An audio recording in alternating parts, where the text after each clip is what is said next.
Welcome to our channel. Today's story is about a choice that can change a life. What is more important, family or the dream you've been chasing for years? The main character, Anna, faces an impossible choice. Was she able to make the right decision, or was the price of her freedom too high? Stay with us to find out the outcome of this tragic story.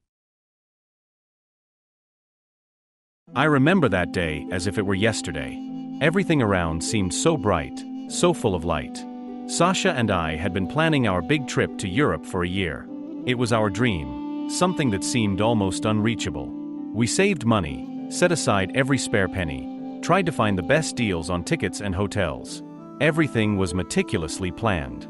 We chose the most beautiful cities: Paris, Rome, Prague. We wanted to stroll along the narrow streets together, enjoy the local cuisine, and admire the historical landmarks we had dreamed of since school. "Can you believe it?" I said to Sasha over dinner the night before. "We'll be walking down the Champs-Élysées in just a week. I still can't believe it."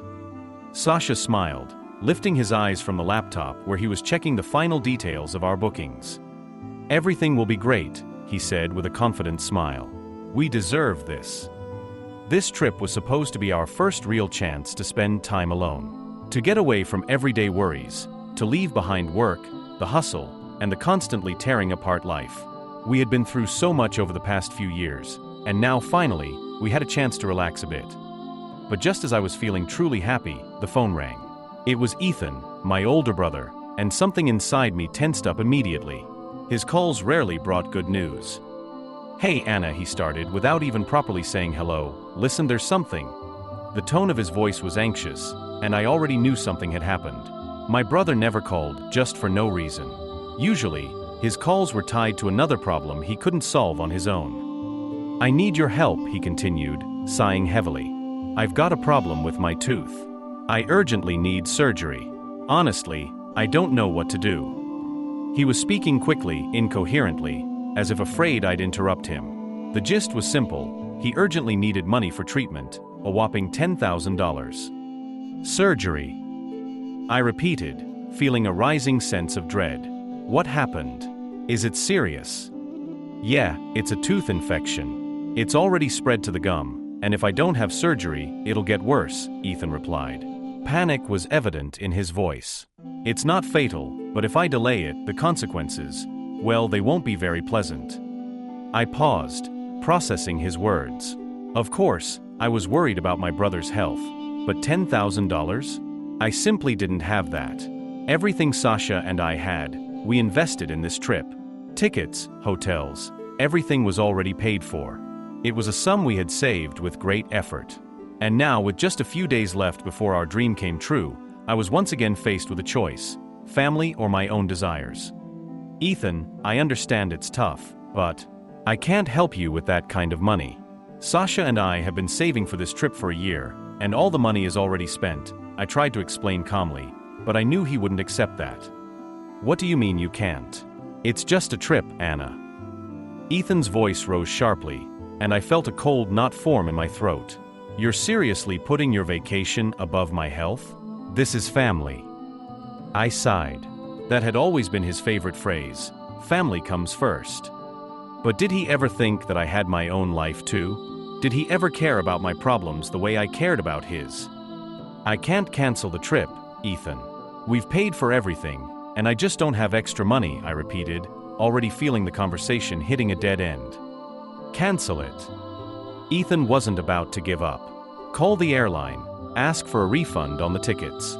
The hotels can be canceled too. I'm sure you can get something back. You do realize that won't solve the problem." I was beginning to lose my patience. "Even if I get some money back, it won't be enough for your surgery. And it's not a matter of life and death. You said yourself it's not fatal." There was a tense silence on the other end of the line. I knew he was angry, but I couldn't act any other way. I didn't have the strength to keep rescuing him from the consequences of his own mistakes. "You know what, Anna," he said in an icy tone, "you're just selfish.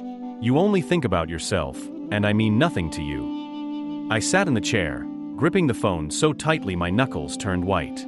Ethan's words kept echoing in my head: "You're selfish. You only think about yourself." They seemed to penetrate the deepest corners of my soul, making me doubt my decision. But I tried to hold firm. I knew I was doing the right thing. Or at least, that's what I thought. Several hours passed when the phone rang again. My mom's name appeared on the screen. I felt the tension rise.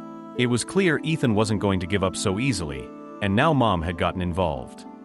"Anna, sweetheart," she began in her usual soft tone, as if trying to soothe me. But I already knew that behind that tone always lay something more. "Ethan told me everything. What's going on?" I closed my eyes, hoping this conversation would be less painful than the one with my brother. But I knew better than to expect that. "Mom," I explained everything to him. "I can't help him with that kind of money," I said, trying to keep my voice calm. "Sasha and I have already paid for the trip. I just can't cancel everything we've planned for a year." "But it's just a vacation, Anna." Her voice was soft, but I could hear the hidden disapproval.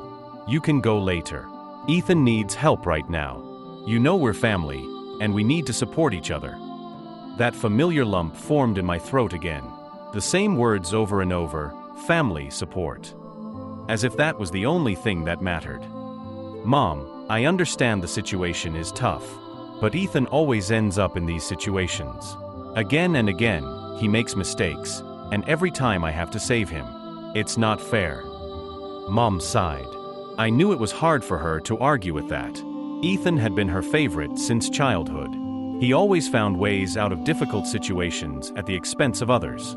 And I was the one who always helped, even if it meant leaving myself with nothing. "You're right, Ethan doesn't always make the best choices," she said slowly.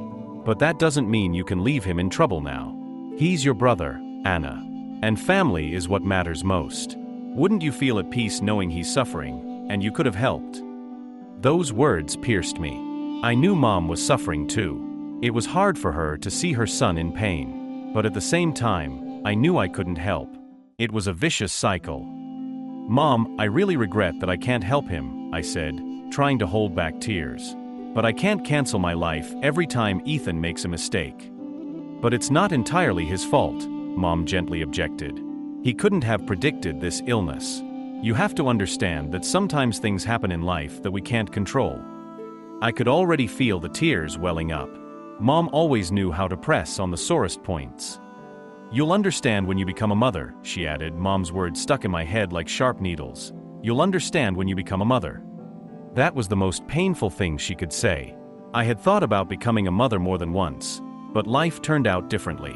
Sasha and I weren't ready for that step yet, and how could we be ready when things like this were constantly happening? A few days passed. I tried not to think about what had happened. Sasha and I continued preparing for the trip, but inside, something was broken. Every time I looked at the suitcases, a wave of guilt washed over me. My brother hadn't called, and that meant only one thing: he was still angry.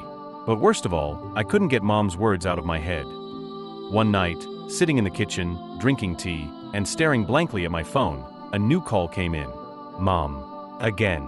I didn't want to answer, knowing it would be another difficult conversation, but I couldn't resist.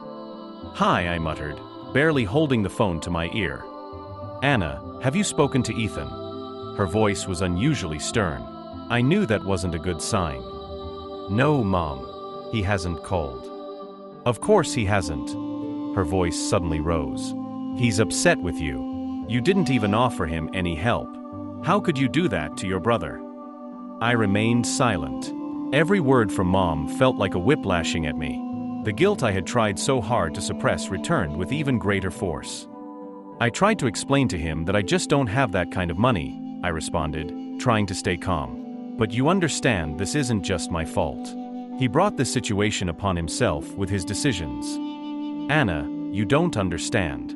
He's suffering. You could have at least tried to help him. Maybe taken out a loan? Or canceled your trip. It's just a vacation, you can reschedule it." I felt anger slowly rising inside me. It wasn't the vacation that was just something, but the constant problems with Ethan. My life was always in second place, always for the sake of family. "Mom," I spoke slowly, trying not to lose control, "I can't keep sacrificing myself for Ethan. Every time he has a problem, I have to drop everything and save him. But who's going to save me? Have you ever thought about that?" Mom sighed again, but her voice remained firm. "Anna, You need to understand that family is the most important thing. I wouldn't be asking you this if there were another way. But now, you have to make the right choice. And what's the right choice for you? I asked bitterly. To drop everything and save Ethan again? What about me? When do I finally get to do something for myself?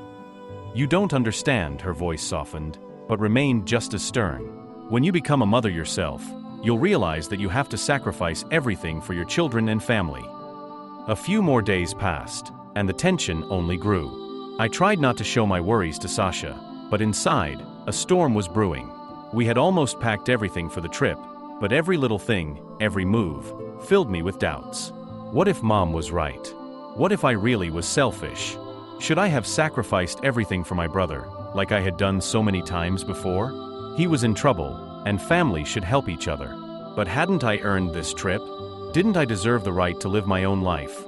One evening, when I was almost ready to let go of all these thoughts, Ethan called again. His voice was cold, full of hidden resentment. Anna, I've been thinking, he began, as if pondering aloud. I understand that you have your own life and that you're not obligated to help me. But is that right? Don't you want me to be healthy? Can you really go off to Europe and have fun, knowing your brother is suffering? I closed my eyes, trying to hold back tears. He was playing on my emotions again, pressing the same buttons that always worked. But I couldn't live like this anymore. Ethan, I understand everything, I replied, trying to speak firmly, though my voice betrayed a quiver. But it's not my fault that you're in this situation. I can't cancel the trip because it's something Sasha and I have worked toward for an entire year. You know how important it is to me. Important? His voice filled with disdain. Your entertainment is more important than your brother's health? It's just a vacation, Anna. You can always go later. But I need saving now. And I thought family meant more to you than planes and hotels. You don't understand. I couldn't hold back and raised my voice. Every time you have a problem, you come to me. And every time, I drop everything to help you. But when do I get to live for myself? Why is my life always second place? Your life, he interrupted. Oh, Anna, you only think about yourself. I've always known that. You don't care about us, about Mom, about family. You just want to be happy at everyone else's expense. Those words hurt me deeper than I expected. I was silent, unable to respond. Ethan was good at this. He always knew how to make me feel guilty. You know what? He continued, with malice in his voice. Do whatever you want. Go on your little European trip. But don't expect us to be close afterward. You're no longer part of this family if you can't sacrifice something for us. I hung up the phone. Ethan's words echoed in my mind. You're no longer part of this family. Well, maybe that was true. Ethan's words wouldn't leave my mind. You're no longer part of this family. They were lodged inside me like shards of glass, scratching my heart with every breath. Sasha and I were almost at the door, our bags packed, tickets and documents on the table. But my mind was in chaos. I tried to convince myself I had made the right choice, but doubt was eating me up inside. Are you ready? Sasha asked, coming up to me with a soft smile. He knew I was worried, but didn't want to pressure me. This was our dream, our moment. But now, standing in front of him, I felt like everything around me was falling apart. Yes, I'm ready, I replied quietly, though my voice trembled. I tried to smile, but my face wouldn't cooperate. Sasha hugged me, and for a moment I felt at peace, but the thoughts of family crept back. We drove to the airport, and I sat in silence the whole way. I stared out the window at the passing scenery, but all I could see was my brother's face. His angry words, accusations, they all tormented me. Would I ever be able to shake this feeling of guilt? When we finally arrived at the airport and sat in the waiting area, I couldn't hold it in any longer. The phone, which I had avoided for days, was back in my hands. I opened it, hoping for a miracle. Maybe Ethan had changed his mind? Maybe he understood that I couldn't keep sacrificing myself forever? But instead, I saw a new message from Mom. Ethan's gotten worse. The infection spread, and he's now in the hospital. You made your choice, Anna. Now live with it. I sat there, holding the phone, feeling the ground slip from under me. My heart pounded, and my hands trembled. Everything around me froze. I couldn't believe this was happening. Of course, I knew the situation was serious, but I didn't think it would go this far. Mom always knew how to manipulate emotions, but this message was the final blow. Anna, what happened? Sasha noticed I had turned pale. Ethan, he's in the hospital, I whispered. Mom says he's gotten worse. Sasha frowned. He never liked my brother, always saw him as a problem I could never solve. What do you want to do? He asked calmly. Understanding that the most important thing now was my decision, I stayed silent for a long time, battling the inner pain. Leave now? Put it all behind and follow our dream? Or go back and once again be the lifeline for a brother who had betrayed my trust more than once? Inside me, a hurricane of emotions raged. I knew that once I got on that plane, there would be no turning back. I would forever be the selfish one who chose herself over her family. But on the other hand, how many more times was I willing to sacrifice myself for people who never did the same for me? We're still going, I finally said, looking Sasha straight in the eyes. I can't live their life anymore. Sasha said nothing. He just nodded, understanding that this moment was decisive for me. We got up and headed to the boarding gate. But even as the plane took off and I stared at the clouds outside the window, I couldn't shake the feeling that I had lost something important. Yes, I chose myself. But the price of that choice was too high. Thank you for listening to this story. We always strive to create stories that touch on important life topics and make you think. If you have your own story that you'd like to share, you can send it to our email, listed in the description below the video. We care about hearing your feedback, so leave your comments and share your thoughts on this story. Your ideas and emotions help us become better for you. See you in the next episode.